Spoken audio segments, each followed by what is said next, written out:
Hello, I'm Odin, and today I'm going to make another requested prop. It's Cloud's Buster Sword from Final Fantasy VII. I used Inkscape to trace the pattern for the sword from the remake. When I started this build, the game wasn't released yet, and I was working from what images I could find. I made the image full size and used Adobe Acrobat to print out the file. Acrobat has a poster setting that'll automatically print large images onto multiple sheets of paper. 72 inches, 6 feet. It's 10.5 inches at the blade, it's 12.5 here at the cross guard, and I do believe that fits exactly in the range that's given online, which is about 5 to 6 feet and about a foot wide. Given those parameters, this is about right. I've got my full-size plans, and I'm gonna make it out of foam because I don't want it to weigh a ton. But if you make a foam sword, you need to put a piece of PVC or a wooden dowel, usually right off the handle, right down the center of the blade, because you don't want it to wobble. Not a problem most of the time. This particular blade, as you know, has holes in it, right here. So in order to take a piece of PVC pipe and put it on the handle, I'm gonna have to add some connectors and make it go around the hole. Easy enough. Next problem. I don't want to make the blade too thick. Even though this is 1/2 inch PVC, the connectors end up being almost 1 inch thick. So if I build a full box out of just 1/2 inch PVC parts, the blade is going to end up being almost 1.25 inches thick, and that's too much. I don't want that. So instead of only using this pipe, I'm going to use compact PVC pipe. It costs a little bit more, a little harder to find, but it is considerably thinner compared to 1/2 inch PVC pipe. What this will do is allow me to have a much thinner blade. And so I'm going to have a regular PVC handle that's going to convert into a compact PVC innard for the rest of the blade. Simple enough? I cut the grip to fit my drawing, and I got the PVC fittings as close together as I could. I cut 2 pieces of compact PVC to get around the holes, and the straight connectors for CPVC actually fit inside of normal 1/2 inch PVC fittings, which makes it really easy to connect them together. I add a few more connectors to finish off the support box for the PVC pipe. Because I'm building a box in the middle of it, I want to make sure that it's as straight as I can get it to be, because I don't want to have the blade curve up, right? It won't, but I don't want it to. I think at this point the pipe is just bent. And that's actually a concern. Maybe I want to put a piece of wood in here. That's not really all that strong. Kind of strong. I'm going to need to beef this up too. To make the grip a little larger, I can slip some thin-walled 3/4 inch PVC over the 1/2 inch pipe, but it's a loose fit. So I add a few rings of tape onto the 1/2 inch PVC, building it up so it fits the inside diameter of the 3/4 inch pipe. When I slip the larger pipe over the smaller one, I add some Gorilla Glue between each of the tape rings. The glue will foam up and expand when it dries, gluing the pipe together. I can start cutting foam for the blade. 7 5/16. 180 millimeters. Yeah, there's a real measurement for you. 7 5/16. Okay. I plan on using floor mat foam for the core and then skinning it over with nicer HD foam.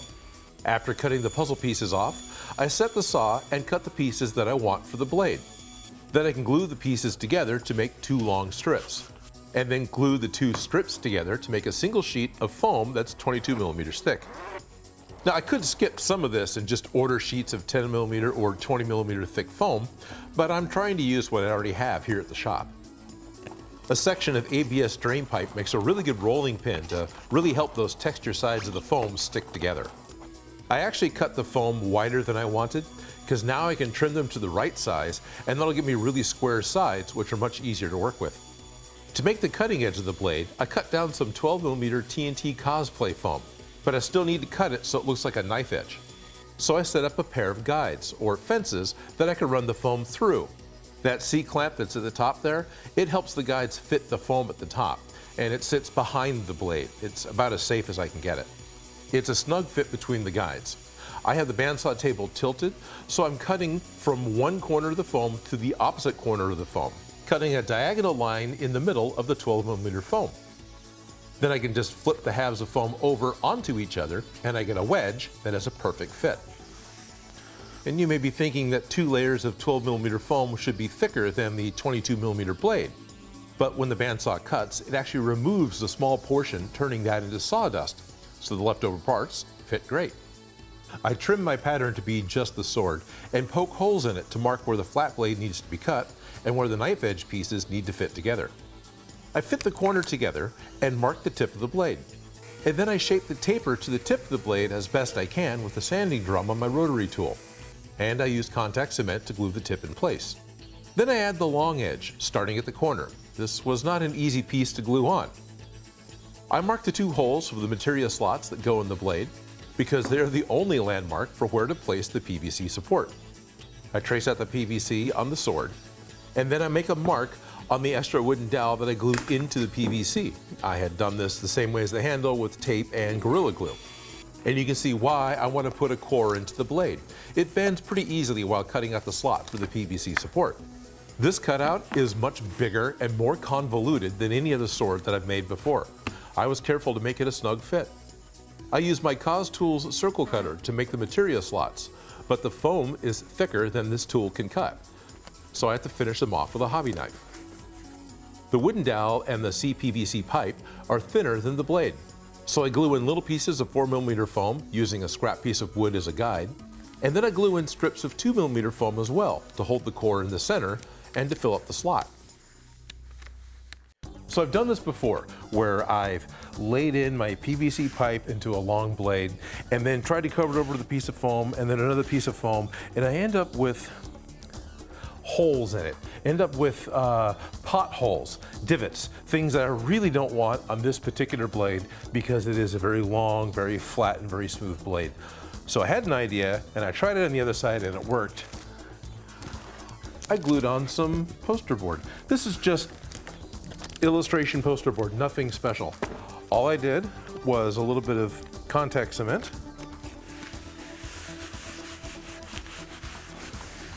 I'm planning on skinning over the whole thing with 2mm foam anyway, so this not only covers up the seams, but does a really good job at helping to make the blade a little bit stiffer. So I'm going to continue covering it with poster board, and then I could skin it with 2mm foam. First, I cover the back edge of the blade with one long strip of 2mm foam. This will hide the layer seam in the middle of the blade. Then I cover over each side with a single piece of 2mm HD foam. The sheet of paper helps to keep the pieces from accidentally sticking together before I want them to. I'm intentionally leaving a seam mark where the cutting edge of the blade meets the body of the blade. That line is nicer to have than just a full continuous sheet. That visible line defines the cutting edge in a really nice way. With both sides of the blade covered in HD foam, I sand the edge to make it nicer and to just kind of clean up the glued seam. And I print out a new set of patterns for the detail panels that go on the side. With all these little pieces that are on the top of the detail here over the holes in the blade, instead of cutting out each one individually and trying to glue them on straight, I thought if I left them together as one panel I could glue on and then trim off this extra piece on the top once it's glued down, hopefully I can keep them all straight. So that's what I'm trying to do here. I'm not really sure if that was any easier, but I wanted to try it.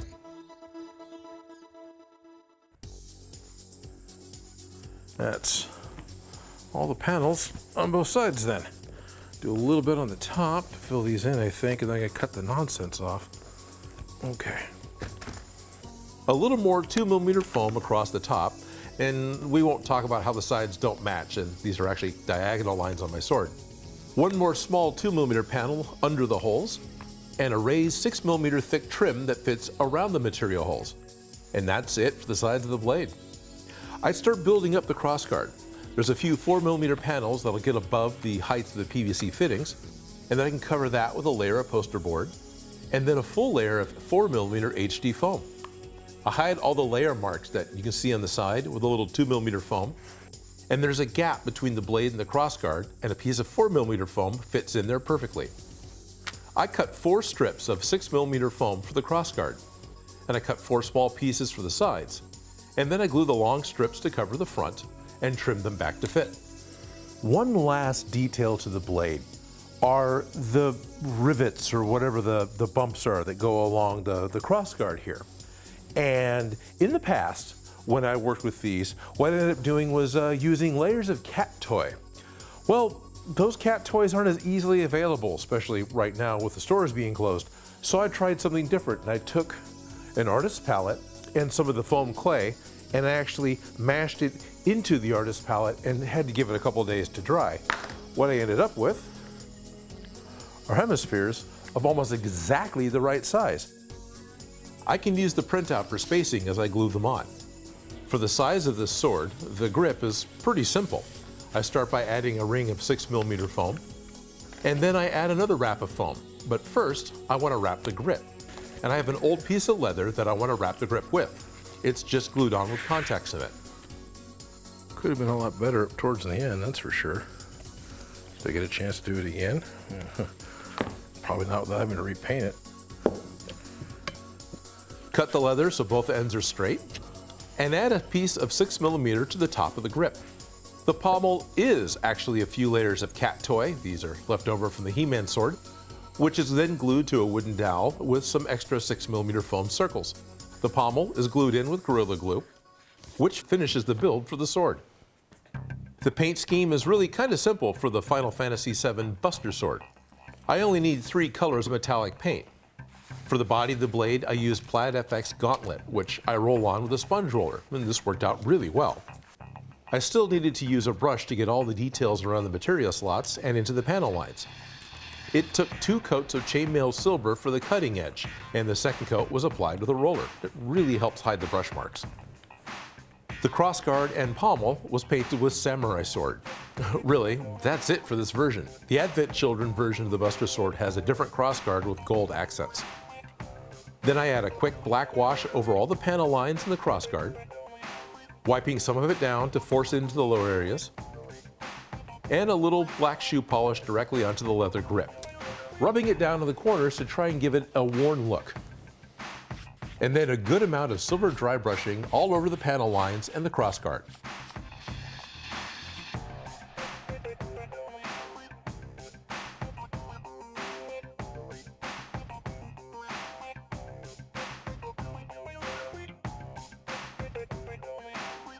Most of the materials I use are available for order and can be shipped right to you. I put a list and links in the description. I've got my Buster Sword from Final Fantasy VII, and I've got a fusion sword from Final Fantasy Advent Children. I made this guy years ago on DIY Prop Shop. I've been waiting years for Final Fantasy VII Remake to come out so I can make a Buster Sword, so I'm pretty happy about that. Now, if you want to make one of these swords or both of them for yourself, I'll put the patterns that I've got in the description of this video so you can download them and make them however you'd like. You don't have to make them out of foam, that's just what I like to do. Because I know that there's lots of different ways that you can build a coffee table sized sword, but this is how Odin makes.